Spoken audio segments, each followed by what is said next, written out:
विधायक तो हम तो बीजेपी के नाते राम कुमार जी को ही वोट देंगे तो हमारे लिए तो बन गए वो। पहली पसंद राष्ट्रभक्ति की है। बीजेपी किसी को टिकट दे, चाहे वो बाहर का हो चाहे अंदर का, हमने उसको समर्थन देना।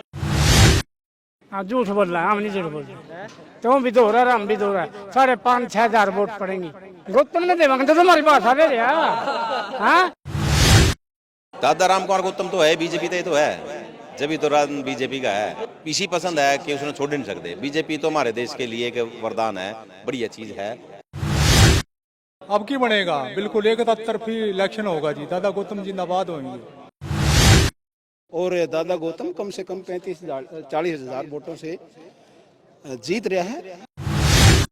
1% दादा गौतम बन गया भाई, विधायक बन गया। आप लोगों को बधाई, पूरी स्पीडो की जनता को बधाई। जय स्पीडो जय हरियाणा। विधायक तो हम तो बीजेपी के नाते राम कुमार जी को ही वोट देंगे तो हमारे लिए तो बन गए वो। हमने वोट दे दिया, अपन क्या, कि उनका नसीब है। पहली पसंद राष्ट्रभक्ति की है। बीजेपी किसी को टिकट दे, चाहे वो बाहर का हो चाहे अंदर का, हमने उसको समर्थन देना। मेरा काम प्रॉपर संविदा मंडिया, शेर सिंह बावलिया मेरा नाम है। यहाँ पे तो पैसा लगता नहीं, योग्यता के आधार पे लिए जाते हैं। तो इसीलिए सबसे पहली पसंद बीजेपी रही ना। हर चीज को पोर्टल से बांध दिया, रिश्वत को खत्म कर दिया है। सुविधाएं, आम आदमी को सुविधाएं मिल रही हैं, तो बीजेपी के नाते कोई भी आए। अब लोग कह रहे हैं ये बाहरी है, हम तो कहते बाहरी है। लोगों पे वजन में बाहरी है ये, वैसे बाहर का नहीं है। नुमाइंदे तो मोदी जी वाराणसी से लड़ते हैं, पहले गुजरात से थे, पता नहीं कौन कहाँ से लड़ता है। पार्टी को जो लोग पसंद करते हैं वो बन गया। वो वंदना शर्मा, उसका कर्म था, वो तो अच्छा हुआ जो हार गए। जिसने जीतना, देखो सरदूल जी को कोई समर्थन नहीं था, लेकिन वो विजयी हो गए। पब्लिक जिसके साथ लग जाती है वो जीतता है। वो भले ही बाहरी हो चाहे यहाँ को, गरीब हो चाहे अमीर हो।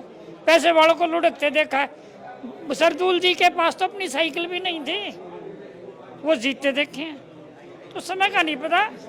जनमानस जिसके पक्ष में हो, जो जन के हिसाब से काम करे, उनको लोग अपने आप चयन करते हैं। अब ये पहले विधायक बन चुके हैं राम कुमार जी, इनका अनुभव भी है।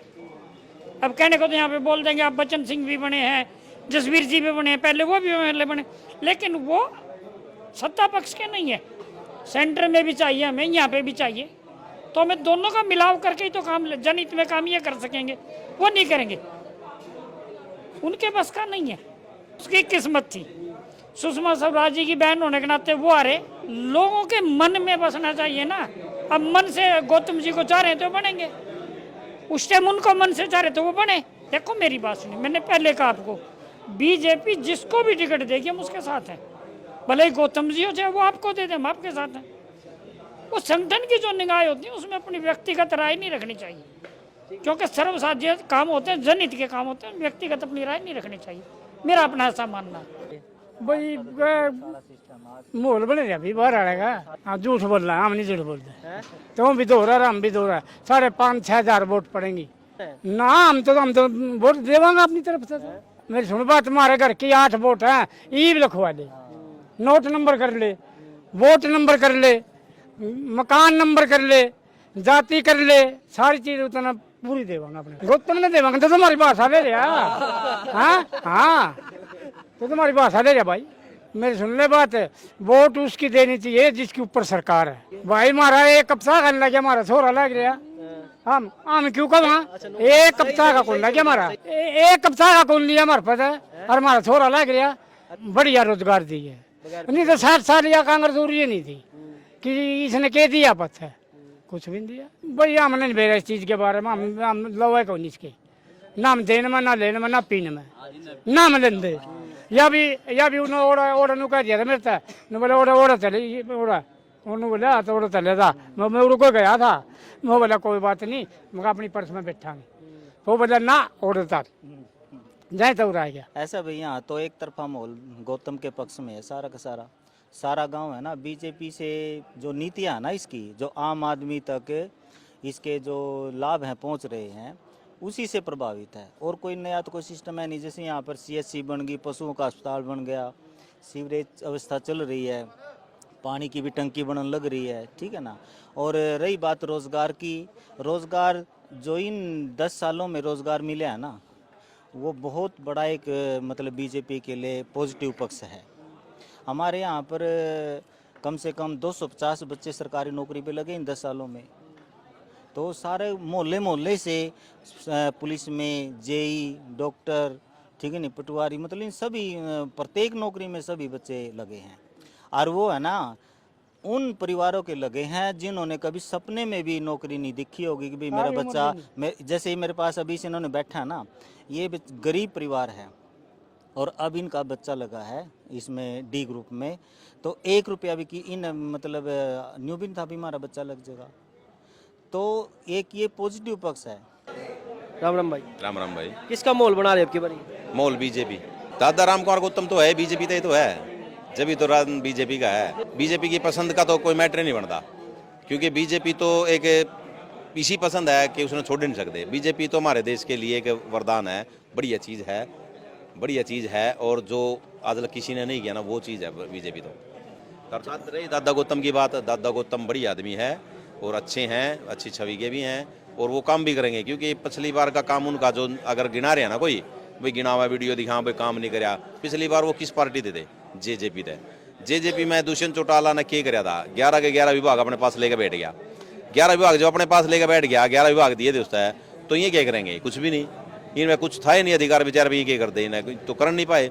अब बीजेपी की टिकट मिली है अपने, अब करके दिखावेंगे। अब बीजेपी सरकार आओगी और वो फिर करके दिखाओगे चल के मैं कहाँ भाई ये काम कराएंगे। बाकी भी जहाँ जहाँ गाँव घूमे वहाँ पर बीजेपी का ज़्यादा जोर दिखा हमको, तो वैसे दूसरे का तो कम % दिखा है। नहीं, दादा गौतम ना बढ़िया आदमी है, बहुत बढ़िया आदमी है। मैं बताऊँ नहीं, अपना हवाला दूँ मैं। बाहर से तो अपना चौटाला पार्टी भी थी, कितनी दूर से सरसा ढवाड़ी से आके यहाँ लड़ रहे थे। अब की बनेगा? बिल्कुल एक तरफी इलेक्शन होगा जी। दादा गौतम जिंदाबाद होंगे। भाई साहब, दादा गौतम जिंदाबाद विधायक बनेगा। और एक आपने बधाई दे दूं, कल आपने लाइव भी सुना होगा, 42 राज्य की अमेरिका के अंदर जो अपने मोदी लाइव आ रहे थे नहीं, देखो पूरे विश्व में ना, विश्व के मानक पटल पे प्रधानमंत्री जी ने अपने देश को चमका दिया। और बात बता दो आप, हमारे दूसरे राणा जी तो ये पूछ रहे थे वंदना शर्मा क्यों हार गई। 2014 में जी फर्स्ट टाइम अपना प्रधानमंत्री बने नहीं, इसकी सरकार आई बीजेपी की, लोगों ने इतना बेरा कौन था कि इतनी बढ़िया सरकार और मोदी साहब न्यू गज गाइड देंगे, विकास कार्य होंगे, बिना खर्ची बिना पर्ची छोरे नौकरी लगेंगे। देखो 2014 की बात और थी, दादा गौतम बढ़िया क्वालिटी के आदमी है। 5,500 वोट मुआना उन्हें देने लग रहा, सिंह आने तक 11,000 करके लिख जाएगा। वो इसलिए नहीं बना, देखा आप अच्छी तरह समझ सकते हैं, जो ये आम वोटर का कसूर नहीं है, जो ये बीजेपी के लक्कड़ बग्गे है नहीं, बागड़ बिल्ले है, जो ये एक दूसरे की टांग खींचते हैं और टिकट ना मिलने की वजह से अब वोटर समझ गया, इन पर विश्वास करना छोड़ दो। जो बीजेपी के पदाधिकारी है डायरेक्ट होकर वोट दो, ये एक एप्ट एंड करेक्ट फैक्ट है मेरे भाई, मैं आपको बता दूं। इसलिए आ रहा कि हमने इनका भरोसा छोड़ दिया, अब की बार ऐसा नहीं होने देंगे भाई। 1991 था, वो सर्कमस्टांसिस थी पॉलिटिकल की, वो कुछ और थी उस टाइम। तो एक बात बताओ, धर्मपाल मलिक कभी वोट भी नहीं मांगना आया, एमपी के चुनाव में कहाँ जोर लगता था। अब की बार लोकसभा में मुआना गांव ने 4400+ वोट दी बड़ोली साहब को। इलेक्शन तो वो फिर भी हार गए, लेकिन मुआना आप देखो कितना पॉजिटिव है बीजेपी के प्रति, ये बात है। और ऐसा नहीं है कि वंदना शर्मा हार गई थी, तब कुछ और समीकरण थे। और 2019 के इलेक्शन के बाद तो इतनी ट्रांसपेरेंसी बीजेपी ने कर दी, कमाल कर दिया। 1% दादा गौतम बन गया भाई, विधायक बन गया। आप लोगों को बधाई, पूरी स्पीडो की जनता को बधाई। जय स्पीडो जय हरियाणा। बस मोदी के नाम पर वोट दे रहे हैं, की बात कर रहा है। सारे देश में विकास करने लायक दिया है, भ्रष्टाचारियों ने जेड़ा में ठोकने लायक दिया है। गौतम जी का बना रखा जी, राम कुमार गौतम जी का नहीं बन गया क्यों नहीं? कांग्रेस का पल्ले कुछ नहीं है, कांग्रेस का तो पल्ले कुछ नहीं है जी। ना ना जी, कोई लहर नहीं जी, ये तो लोग वैसे रुक के मारते हैं, कोई एक आधा जो है। खासियत ये एक सनातनी पार्टी का कैंडिडेट है, प्रत्याशी जो ना, जो हिंदू धर्म को बचाने के लिए योगी और माननीय प्रधानमंत्री लगे हुए हैं, ये उनके एक सिपाही हैं। तो अब उनके सिपाही बन के आए ना भाई, उनकी सेना में तो भर्ती हो गए भाई, ठीक है ना। जैसे योगी जी ने अपनी सेना बनाई है एक हिंदुत्व के रक्षा के लिए, ये हम एक मान लो पार्टी के प्रत्याशी को नहीं, एक हिंदुत्व को बचाने के लिए वोट दे रहे हैं, ठीक है ना। और दादा गौतम कम से कम 40,000 वोटों से जीत रहा है, कन्फर्म है। ये श्री कृष्ण वैद्य के बाद एक ऐसा बुढ़ा आएगा जो सफेदों हल्के की एक दिल की धड़कन बनेगा। पहली पसंद है हमारी राष्ट्रहित की पार्टी बीजेपी, सेकंड पसंद है हमारी दादा गौतम। दादा गौतम एक अनुभवी आदमी है, ये किसी से डरते नहीं, दबते नहीं, अपनी बात ठोक के कहते हैं। अरे भाई गौतम में सब तो बढ़िया है। अरे ना दूध कोने पे रखा, दूध पींदे फिर सारा जवाब दे। अरे बीजेपी का मैं राम कुमार गौतम के बाहर रह जाएगा। हाँ।